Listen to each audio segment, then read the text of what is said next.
Hi, welcome back to Frazzle Dad's Minis. I'm Jim, Frazzle Dad. Thanks for stopping by.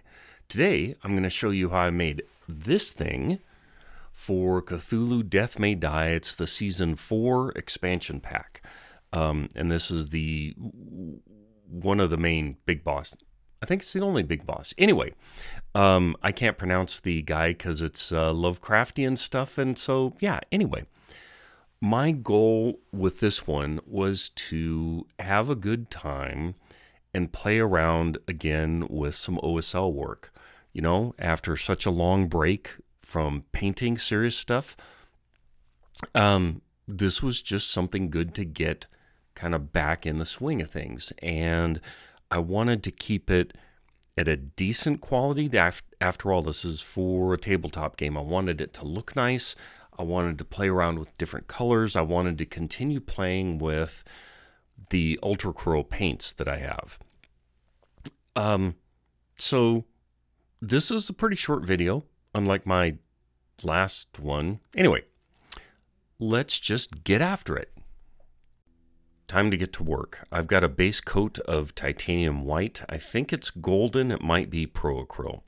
And I'm hitting it with Ultracryl Cobalt Green, and I'm still getting used to the Ultracryl paints at this point. I probably could have thinned this down quite a bit more to get it to flow a little better, but this particular brush carries a pretty decent amount of water in the belly, so this is all working out, just getting good coverage here.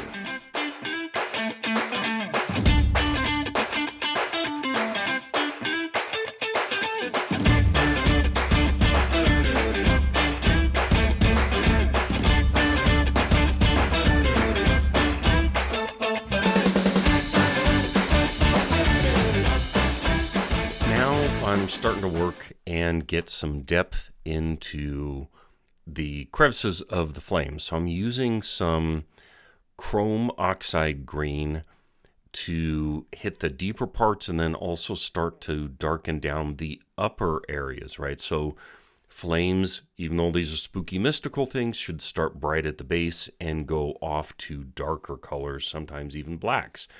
Anyway, I'm using a darker green here to start to make that depth happen.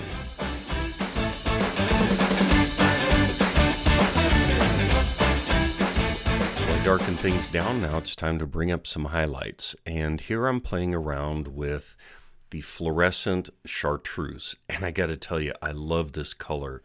The shade of it is just wicked cool. So I'm using that to bring up some highlights, and I'm mixing in some of that titanium white that I have. Honest to God, I don't remember which titanium white it is. Doesn't matter. Point being, just starting to really block out some of the highlights here. I'll smooth some things, and then also I'm keeping in mind that I'm going to be hitting this with the airbrush, so I don't have to make everything perfectly smooth. Some of that will come out in the wash, so to speak.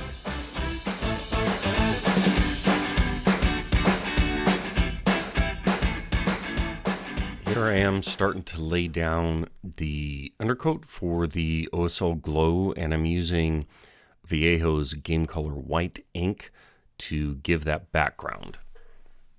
So this is hitting, I don't know what you call it, I guess volume, blocking the volume of where the glow from the fire will actually hit on the figure and on the base.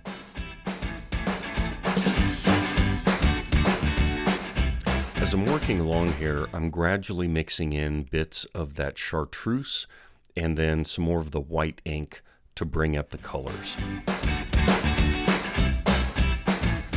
Now I'm fooling around with spraying Bombay green ink directly, and I'm trying to give a little more depth here and see how that rolls.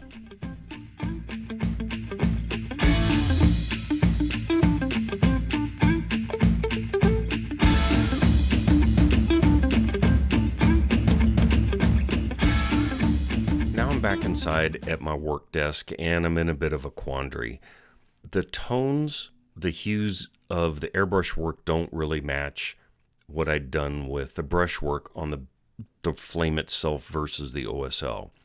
But, you know, play around and fix. So what I'm going to do is take some of that fluorescent chartreuse, some of the other colors that I'd been using, a bit of Monument Hobby glaze wash, and I'm going to work to try to bring those colors more in line with the OSL effect colors, more in line with the actual flame on the head.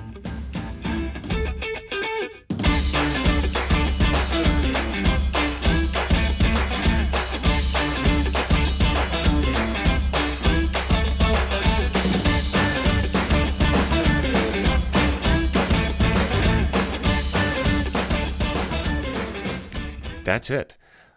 This video was very focused just on the OSL bits. And like I said, it'd been a long time since I'd done any OSL work. This was good to play around with. I'm a bit torn with the results. So I'll hit the pros and cons because I keep track of stuff in a book. And I wrote some notes while I was thinking about this. So the bad stuff first. The tone was off. I mentioned that in the talk through. And I think that came because in the airbrush booth, I added too much white to try and make things pop. And that just, it didn't turn out well. Lesson learned. You know, I could have used different colors, you know, maybe adding in some yellow to brighten instead of the white ink. This kind of is a Venn diagram overlap with it. Also, I put it on too thick. So instead of having that OSL glow effect sort of lightly kiss the rest of the figure, it masked the wing color and the skin color. And as I was evaluating things, I saw that. But there was no real way to back out of that because it was so thick. It's not like I could glaze on some of that under color and try to bring that back. It is what it is. And so the next time I do an OSL, I'll need to be a little more careful about not smashing it so hard and instead keeping it a bit more reserved. Good things. My overall vision, I was pretty happy with. I wanted to keep that figure dark. I didn't even really talk about painting, but I purposely used coal black, black, and some dark blue on the body of the figure to make things dark. And the wings are also, you know, a dark kind of purple violet.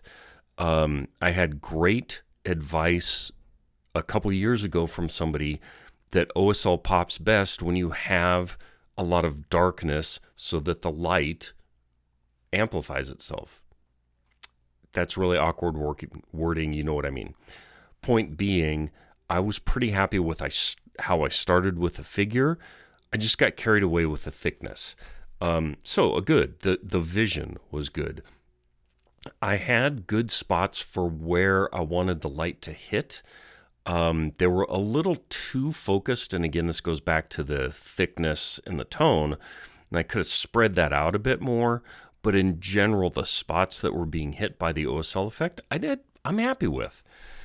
I had a pretty good session with my airbrush, and that's always pleasant. Airbrushes can be a huge pain in the ass, but this turned out pretty well.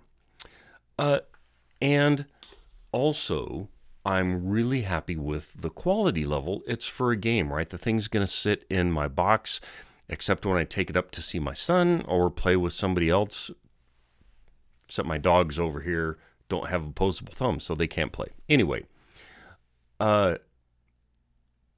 overall, I'm pretty pleased with the results. And I learned a lot, so I've got things in my mind to improve on the next time I do some OSL.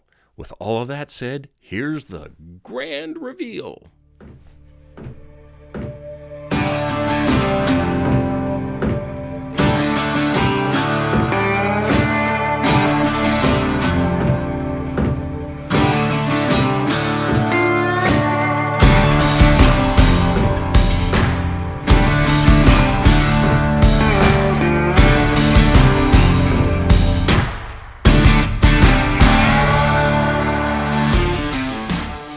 There you have it. Thanks for sticking around. If you haven't already, I'd really appreciate it if you'd subscribe or give me a thumbs up. Leave me a comment and let me know what you thought of my OSL work. Let me know how you're doing with your own OSL work.